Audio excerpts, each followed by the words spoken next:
How do I unblock my washing machine pump? If the machine is not pumping out the water properly, first turn off the appliance and disconnect the power. Then turn off the water supply. Lay a towel on the floor and unclip the pump cover.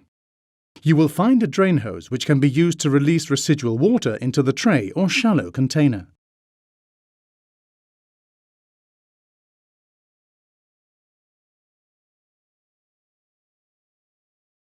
Make sure you replace the cap and hose once you have drained the water.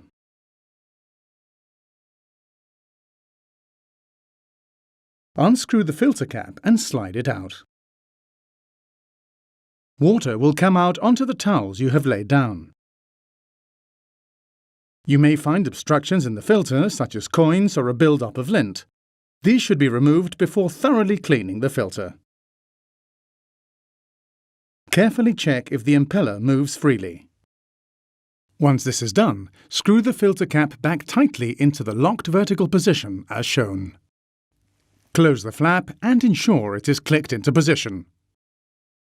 You can then turn on the water supply and power again.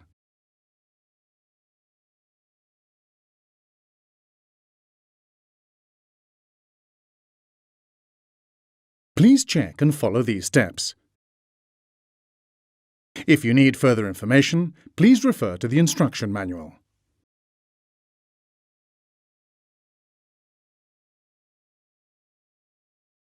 To find out more about our cleaning and care products, or to arrange an engineer visit, please visit the Bosch Home Appliances website.